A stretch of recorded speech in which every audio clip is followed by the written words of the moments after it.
Hi, welcome to another video in my series on inverse trig functions, and in this one we're just going to extend what we did in the earlier tutorial on examples 1. We're going to look at general values now for cos of arc sin x, sine of arc tan x and the tan of arc cos x. So let's start then by looking at the first one. And you might actually want to pause the video if you feel up to doing these, okay? Pause the video, have a go, come back when ready, and we'll run through these solutions. Okay, well let's just have a look at that first question. We've got to find the value then, the exact value of the cos of arc sin x. So what I do is say let y equal arc sin x. And then if I take the sine of both sides, we end up with the sine of angle y equals x. Now I'd want to draw the graph of y equals arc sin x. And again, we should be familiar with the graph by now. And there's two possibilities for x. X could be a positive value between 0 and 1, or it could be a negative value between 0 and minus 1. And what we need to do is look at the two cases individually. So if we take x as being a positive value, just say this one here, then the value that we would get for y would be this one up here, a value between 0 and pi upon 2 radians, an acute angle in other words. So if I was looking at the quadrant diagram for this, and I'm assuming that you're familiar with the quadrant diagrams, this would be 0 radians and this would be pi upon 2 radians. So we're looking for an angle in this first quadrant. And as before, as we did in the examples 1 video, just draw your right angle triangle. This would be angle y. And we know that sine y this time equals x, or x over 1. So sine y is opposite over hypotenuse, so we can think of this then as x over 1. So when it comes to working out the third side here, just use Pythagoras' theorem, and that will be the square root then of 1 squared minus x squared. 1 squared is 1 minus x squared. So when it now comes to working out what the cos of y is, then we therefore have the cosine of y equals adjacent over hypotenuse. And the adjacent side is going to be the root of 1 minus x squared, and it'll be over the hypotenuse 1. Well, we can just leave it really as that value there, because obviously divided by 1 is just going to give that value. But always take care in these problems, because x might be a positive value, gives us an acute angle, and in the quadrant diagram we should know that all trig functions are positive in this quadrant. Remember, it goes all sine, tan, cos, giving us the positive values. So when it comes to the cosine of y, when it's in this quadrant, the cosine of y would also be positive. And you can see that if x is positive, this quantity would be positive. But what happens if x is a negative value somewhere over here? Well, if x is a negative value, let's just mark that on as x, then the corresponding y value, okay, down here, would be an angle between 0 and minus pi upon 2. So if we were to draw another quadrant diagram for this, 0 radians there, then we're interested in an angle between 0 and minus pi upon 2. So that means we're turning in a clockwise direction. Remember that if you turn in a clockwise direction, you're talking about negative angles. So angle y this time is down in the 4th quadrant. So if we were to draw our triangle in like this and mark in angle y, remember sine y is equal to x, which is the same as opposite over hypotenuse, so that would be the opposite side, x. This would be the hypotenuse 1. So we can work out this third side by Pythagoras' theorem. It again works out as the square root of 1 squared minus x squared, or just simply 1 minus x squared. Again, we've got to take care though, because remember the quadrants, all positive there, sine is positive there, tan is positive there, and cosine is positive in this quadrant. So when it comes to working out sine y, x would be a negative value when we're looking at this value of y here, an angle between 0 and minus pi upon 2. So x is negative. It would mean, though, that this value would still turn out positive because you're squaring a negative value here, and it's going to give us the same result as we had when x was positive. So cosine y is going to turn out to be a positive value, but cosine is positive in this quadrant, so therefore there's no change in our answer whether x is positive or negative. So we can summarize by saying that the cosine of arc sin x is going to equal the root then of 1 minus x squared, regardless of whether x is positive or negative. Okay, well, that gives you an idea, I hope, of how to go about doing this. Now, I'll give you question 2 to have a look at, and I've got another question after that one, question 3, which you'd also might like to have a go at. But for now, let's look at question 2. So here it is, we've got to find the exact value of the sine of arc tan x. So to do this, you might like to pause the video, by the way, have a go, and come back when ready. So let's see how you got on if you had a go. Again, I'll just say let y equal arc tan x. So therefore, if we take the tan to both sides, we've got tan of y equals just simply x. Sketch the graph now of y equals arc tan x. You should have a graph looking something like this.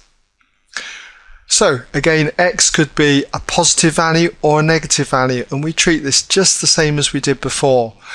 If x is a positive value, then you're looking at this particular value of y, which lies between 0 and pi upon 2.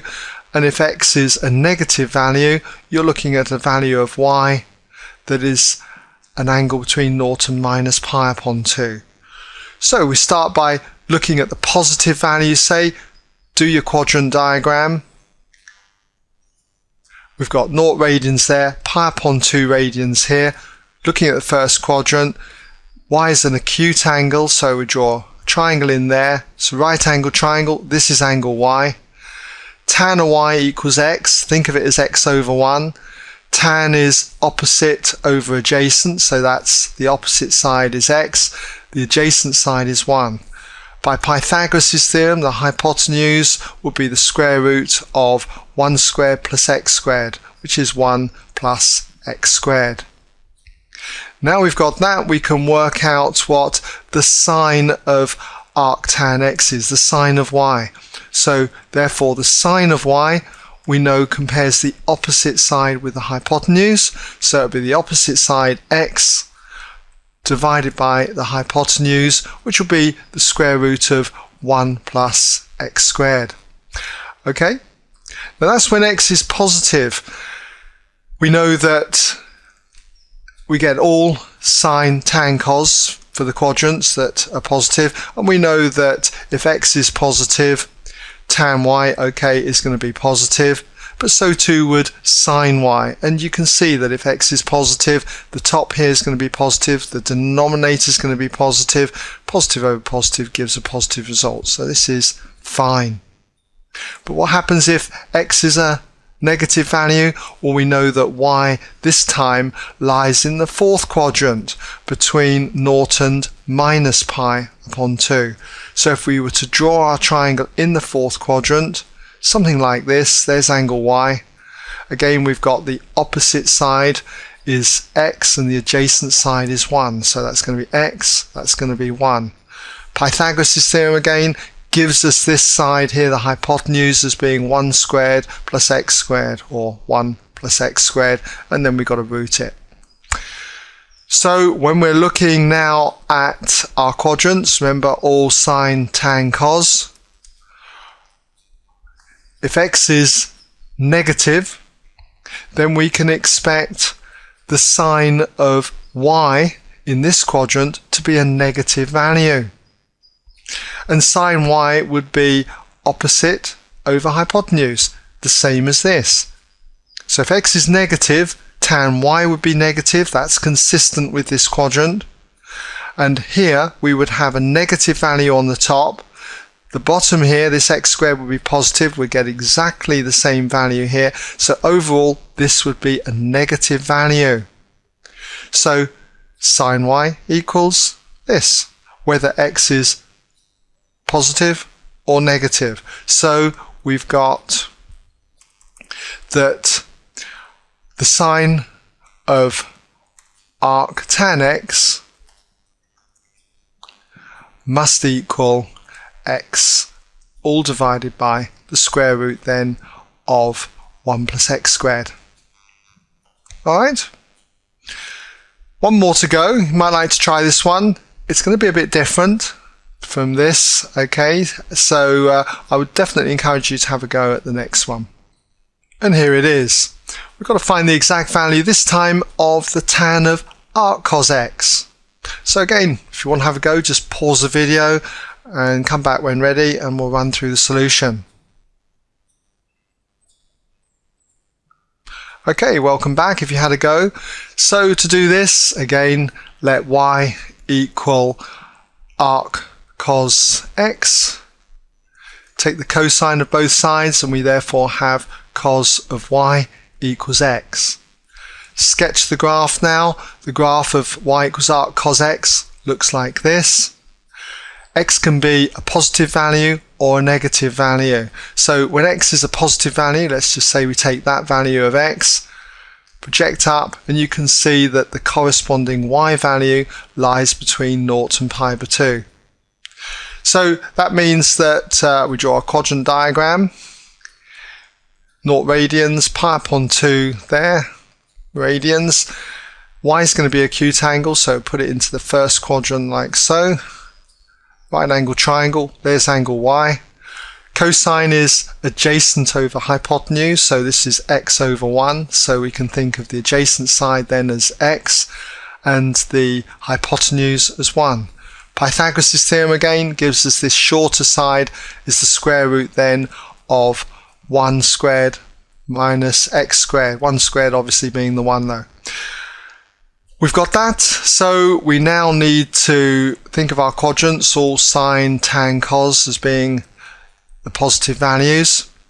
So when it comes to working out the tan of arc cos x, the tan of y, we've got therefore tan of y would also be a positive value. That's what we would be expecting here.